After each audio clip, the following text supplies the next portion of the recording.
Ya kurang lebih di angka di atas 200.000 per ekornya.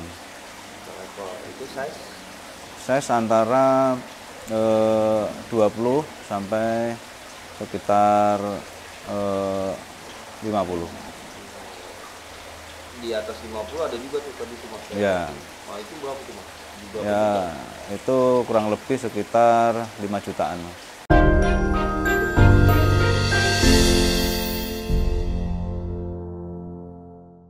Pengen usaha pertanian Anda dikenal banyak orang? Nggak usah bingung. Promosikan usaha pertanian Anda dan Anda akan mendapatkan exposure yang besar.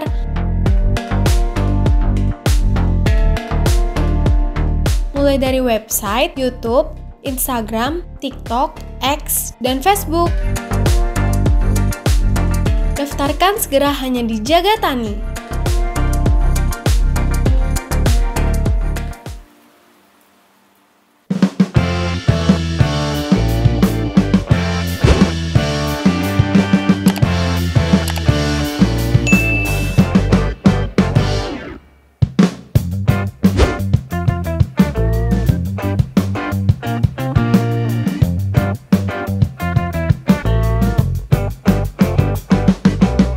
Halo sahabat tani, salam jaga tani.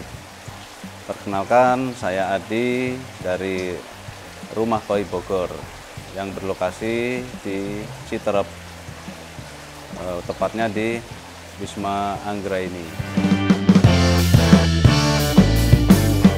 Jenisnya ada Kohaku, ada Sanke, Gujaku, ada Kin Matsuba, ada Soa Ginrin juga ada. Ya masih banyak yang lain lah Mas, jenis-jenisnya. Wah, itu semuanya lokal Mas? Semuanya lokal. Kenapa alasannya? Kita memakai lokal itu karena gimana ya, kita benar-benar ingin memajukan ikan koi lokal Indonesia Mas, agar kedepannya bisa bersaing lah di kancah internasional gitu.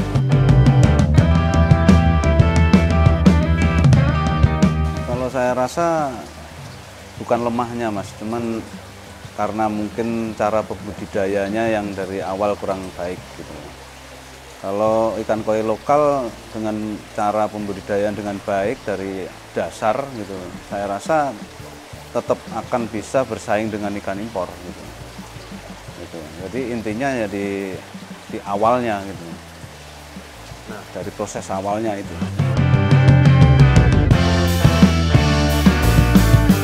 Ya awalnya dari yang utama ya tetap gen ya, tetap gen dulu, habis itu terus nutrisi pakan seperti itu Mas. Jadi perawatannya itu nutrisi pakan itu yang diberikan nener, diberikan bibit-bibit itu juga memenuhi standar gitu lah, nggak asal-asalan gitu. Itulah yang mempengaruhi mungkin untuk ikan koi lokal itu akan tumbuh dengan baik gitu.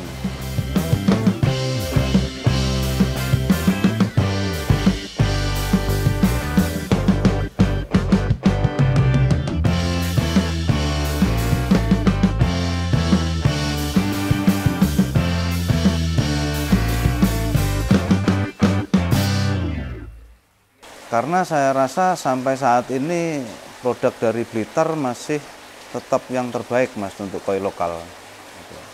Jadi kita tetap bekerja sama dengan teman-teman yang ada di Blitar. Nanti kita kedepannya juga ini lagi proses untuk membuat sebuah farm Mas. Sebuah farm gabungan dari teman-teman dari Blitar, ada dari Jawa Tengah. Nanti akhirnya penjualannya di Bogor.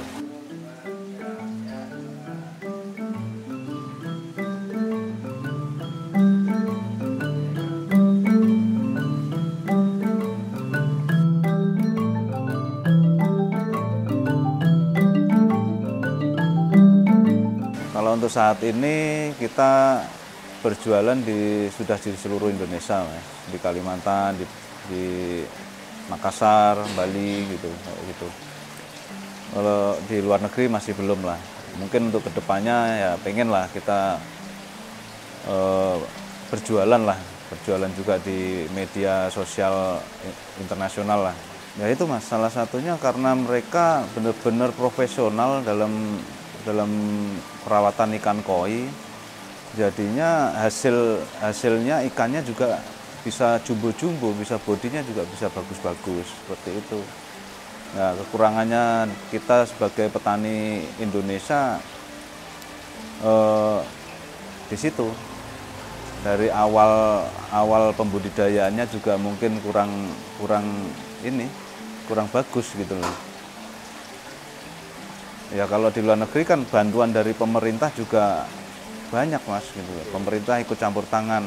Indonesia juga sebenarnya sudah ikut campur tangan, cuman mungkin kurang maksimal gitu loh.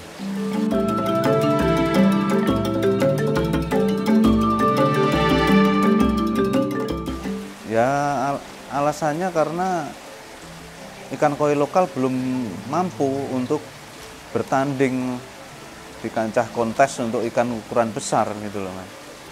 Sampai saat ini, jadi sampai saat ini tetap ikan koi jumbo dipegang oleh Jepang. Gitu. Ikan koi Indonesia lokal belum mampu untuk bersaing di situ. Tapi kalau untuk kelas di 50 ke bawah, 50 cm ke bawah, saya rasa masih sampai saat ini tetap lokal yang dominan. Gitu. Berarti ada potensi di situ. Masih ada potensi, banyak. Memang membuat size-nya besar itu aja yang agak PR ya. Ya, size-nya besar itu kan awalnya kan dari tulangnya juga harus bagus kan gitu, harus memenuhi standar lah gitu, agar bisa tumbuh jumbo ikan itu. Seperti itu. Jadi di Indonesia kekurangannya di situ lah.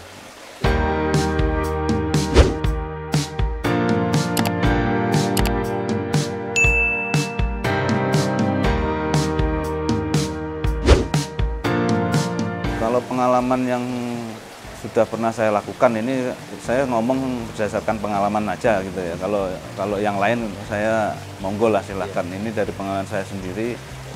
Kita untuk membuat ikan jumbo itu tahapnya ya awalnya tetap dari gen terus dari nutrisi pakan, perawatan dari nener, dari bibit itu juga baik.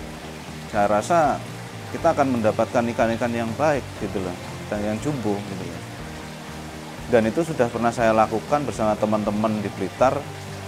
Itu juga bisa besar ikan itu, meskipun kita nggak sampai 80 cm gitu. Tapi ketika kita mungkin perawatannya lebih bagus lagi, mungkin masih bisa meningkat.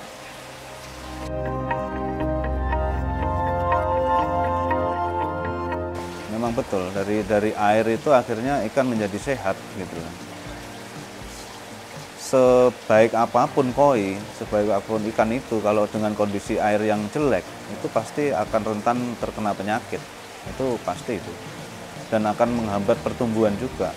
Dari sistem filterasi, kalau misalnya ikan itu ditempatkan di kolam filter, kan filterasi media filter juga harus baik gitu loh. Ada filter media mekanis dan media biologis gitu loh. Nah di rumah koi Bogor ini apa gitu pakai filter apa? Di rumah koi untuk medianya ada jaring nelayan, ada batu kombong juga, terus ada kain kasa itu. Enggak yang umum itu mungkin umum digunakan, maksudnya enggak yang kayak kristal bio gitu. Enggak. Ya mungkin itu lebih bagus Mas sebenarnya. Cuman kan memang harganya cukup mahal gitu. Kita pakai yang terpenting fungsinya sama. Seperti itu aja. Ya, mungkin ya chambernya aja agak lebih banyak kali. Ya. Lebih banyak, lebih dalam gitu.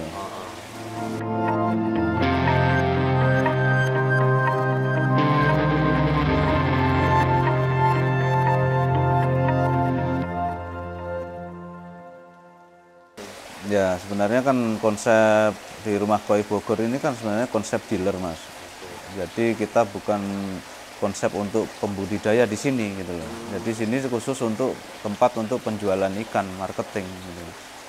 Jadi nanti kalau untuk breeding udah beda lagi gitu. Breeding kan kita bersama teman-teman di Blitar dengan teman-teman di Jawa Tengah untuk pembesaran. Nah, nanti ikan-ikan yang sudah layak untuk dijual, nah baru masuk ke rumah koi gitu. Jadi ini konsepnya ya sebenarnya untuk kalau rumah sakit gitu ya ruang tunggu.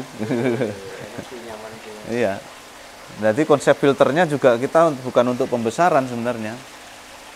Ya kolam filter untuk penjualan gitu.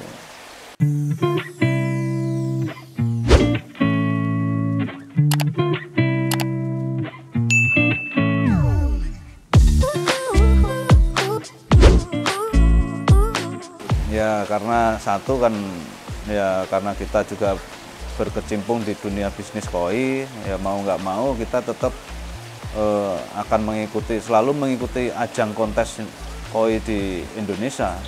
Bahkan kita kepengennya ya juga sampai luar negeri gitu lah. Nah, kemarin karena di ASEAN Koi juga posisinya juga di BRIN dekat dengan rumah koi, jadinya kita semangat gitu lah, ayolah kita ikutin kontes ikan-ikan kita di situ. Ya kita bawa ikan ya kurang lebih sekitar 50-an ekor kemarin. Jadi kita alhamdulillah dapat champion lah di situ. Meskipun kita nggak champion di ukuran besar, tapi di ukuran 50 ke bawah kita masih dapat gitu. Setidaknya ada peluang Mas ya. Ya. Karena ini rumah koi ini juga kan baru ya Mas ya? Ya baru Mas. Udah berapa lama? Ya kalau di rumah koi sendiri mungkin kurang lebih sudah 5 tahun lebih sebenarnya Mas di sini. Cuma aktif di penjualan baru. Ya aktif benar-benar aktif ya masih baru-baru 2 tahunan lah.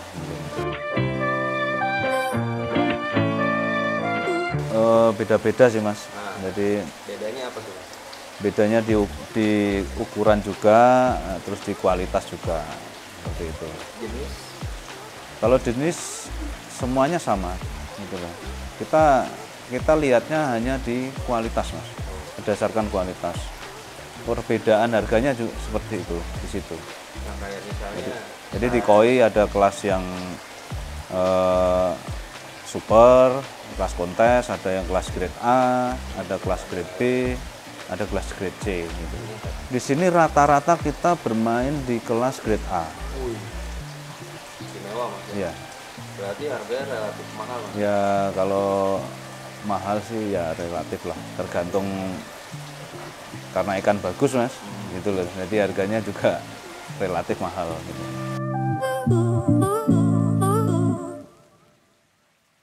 Ya kurang lebih di angka di atas 200.000 per ekornya. Per ekor. Itu size? Size antara 20 sampai sekitar 50. Di atas 50 ada juga tuh tadi tuh Mas? Ya. Nah, itu berapa tuh Mas? Di berapa Ya juta? itu kurang lebih sekitar 5 jutaan Mas.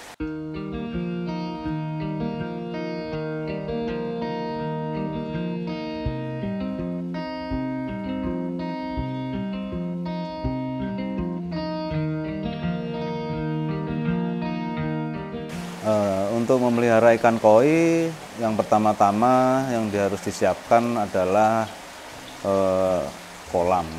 Pertama kolam dulu. Kolam untuk memelihara ikan koi. Nah, selanjutnya ada tempat untuk karantina ikan koi di situ. Jadi ketika ada ikan baru datang masuk, jangan dimasukkan langsung ke kolam, jadi melewati proses karantina dulu, mungkin membutuhkan kolam vet atau akuarium gitu. Tergantung lamanya, itu tergantung kondisi ikan Mas. Ya, ketika ikan itu kita rasa sudah cukup dan sudah aman, itu bisa masuk. Jadi yang bisa merasakan aman dan enggaknya itu sebenarnya ya pemilik ikan itu. Jadi kita hanya mungkin bisa memberikan menentukan kapan itu cuman berdasarkan pengalaman, tapi kan itu berbeda-beda Mas. Di tempat yang berbeda pasti itu cara penanganannya juga berbeda. Seperti itu. Nggak kaget ya, Iya. adaptasi dulu. Nah, terus apa lagi Mas? Ya mungkin untuk tahap awalnya sih seperti itu. Kayak filtrasi juga kan dibutuhkan. Ya filtrasi juga dibutuhkan. Ya itu termasuk tadi awalnya kan kolam dulu nih. Jadi settingan kolam sudah bener kan gitu. Untuk mau memasukkan ikan itu udah benar-benar diteliti gitu loh. Tapi yang utama sih tetap tempat karantina Mas. Tempat karantina itu penting. Biru-biru itu Mas ya kalau di Ya. sini ya. Karena ketika kita memasukkan ikan nggak bareng gitu loh, nggak bersama satu lah itu kan kita kan nggak tahu tuh ada resiko penularan penyakit kayak gitu, ikan baru dengan ikan lama gitu. Harapan ke depan Rumah Koi Bogor, kita masih tetap ingin memperkenalkan produk koi lokal Indonesia Mas, untuk bersaing dengan ikan-ikan impor di luar Indonesia. Untuk teman-teman sesama pecinta koi lokal Indonesia, mari kita bersama-sama berkarya untuk memajukan koi lokal Indonesia di tanah air kita sendiri. Kita buktikan kepada para pembudidaya koi di luar Indonesia bahwa kita cinta Indonesia, kita mempunyai produk lokal koi Indonesia. Gitu. Merdeka. Bisa bersaing.